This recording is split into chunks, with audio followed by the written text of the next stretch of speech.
Well, it's been a tough week and a half or so for the Trump family after that tape from 2005 surfaced and multiple women came forward to accuse the GOP nominee of sexual misconduct. Trump says those allegations are all lies. We haven't heard much from his wife, however, Melania, on the subject until now. Fox and Friends co-host Ainsley Earhardt just got a one-on-one with her, and it airs tomorrow. But we've got a preview. Here's Mrs. Trump on the conversation she had with her husband about that hot mic incident with Billy Bush.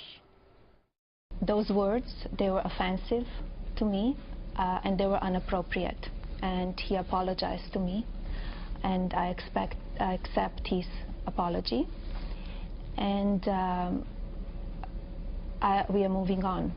From a woman's perspective, what were your thoughts when you heard those tapes? This is not the man that I know. And here is one more clip from their sit-down. Is it fair for the media to bring up Bill Clinton's past, or for Donald Trump to bring up Bill Clinton's past? Well, if they bring my past, why not? So they're asking for it. They're asking for it. They started.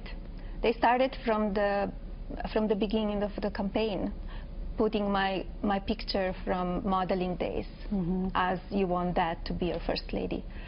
That was my modeling days, and I'm proud what I did. I worked very hard. And Ainsley Earhardt is with us now. There she is. Welcome to the Five, Thank Ainsley. you. Congratulations on the interview. Thank you. Tell us what was like your experience with her. It's obviously a tough subject matter. It really is. And, you know, they had a tough week and a half as a family. And so I sat down with her, woman to woman, and just said, what was this like? Because you've been in my thoughts, just like all of us. She's been in our thoughts for the last, 2 weeks. And she said they have dealt with it as a family. They have moved on. She's really disappointed in the mainstream media. She said there are countless lies that have been told about her, and she defended some of those lies to me, talked about what actions she's taking, such as lawsuits, and she got specific with some of those. The biggest lie, she talked about the nude photos that were in the New York Post and some of the comments that were made, and she'll talk about that tonight or tomorrow morning. You'll see that on the morning show. She talked about her platform. If she does become the First Lady, she wants to talk about social media issues, because she said people have gone after her and said false things about her and said some nasty things about her, and she said she knows firsthand how hurtful that can be. She hasn't been on social media on purpose for a very long time, and she wants to be an advocate for young women, young girls in particular, and young individuals just when it comes to social media. I thought that was a great platform issue.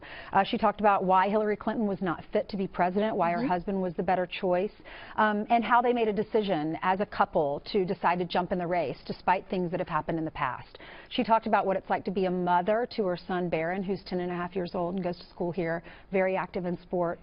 And if we're going to see her and Ivanka, because I'm hearing a lot of requests, as y'all are too, probably, that we want to see more Ivanka and more of Melania on the campaign trail. So she addressed that issue as well. Well, fantastic. We've all got questions for you. Dana, what's your question? I have two. One, it's interesting for me, if I just comment on the social media front. Yeah. I think it's absolutely worthwhile and necessary. But I wonder if she's aware of how social media is not, it's her, it's everywhere, and it's very personal, and it's been awful, and it's pretty much basically to me become InfoWars on Twitter and Facebook. It's almost completely useless, which is unfortunate because it's actually a very good tool. So I would definitely support that, because I can't imagine what younger people go through when they think that's their whole world on their phone.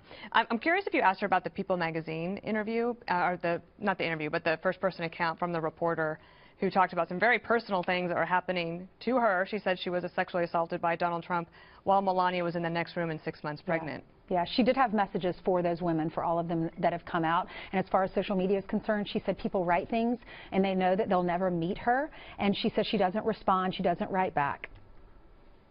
Okay, Bowling. How is she handling, look at the mainstream media, most of the networks are constantly talking about this issue. It's like they won't even talk about any of the policy issues anymore. They have a hard time bringing up the WikiLeaks stuff.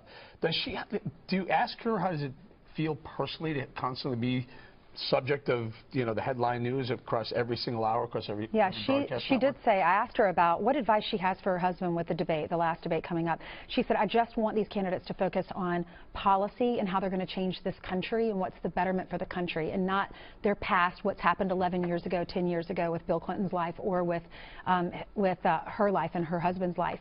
But she said, they went there, and so if they're going to go there, we're going to defend ourselves as a family. All right, Greg, question. Yeah, I don't have much of a question. I just feel generally bad for her. I don't think this is what she bargained for when she married a billionaire.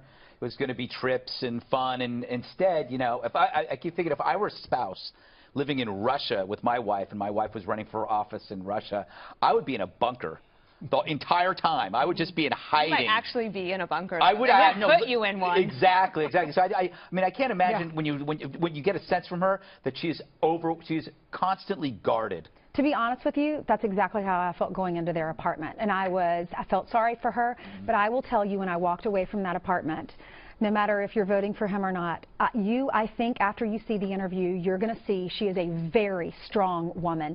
And I said to her, you know, people are wondering where you are on the campaign trail. And she said, Greg, no one is going to force me to do anything I don't want to do. I am a mother, first and foremost. I need to stay home and I need to take care of our son. And I told Donald that from the very beginning. And she said, no one will tell me what to say. No one will tell me where to be. That I make up my own mind, my own plans, and I set my own calendar. So it wasn't the case that the Trump campaign put out those nude pictures that were in the New York Post? I'm so glad you brought that up, because we all walked away, our staff, saying, wow, that was a pretty impressive answer. She talked about the nude photos. She said, I am European. She said, this is art. I am extremely proud of my body. No matter if you are bigger than what society makes you believe you should look like, no matter if you are super skinny, she said everyone should embrace their bodies. And because I asked her about body image concerns for young girls, and her answer was pretty impressive. Very quickly, did she have anything to say about Michelle Obama, because she was charged with plagiarizing a speech at the convention? I didn't ask her about that one. I should have. Right. Water under the bridge. That's going to be the follow-up. But it's interesting. It seemed that she sort of suggested in that interview that the Clintons are the ones behind the nude photos of her. So to answer Juan's question. She said that there are lawsuits that are in order, and she couldn't talk specifically about those. So that might come out later. Well, fantastic. I think good job. You're going to get the round 2 interview. Thank you. So you can catch that on Fox and Friends. Thank you so much, Ainsley. The full interview with Melania tomorrow at 6 a.m.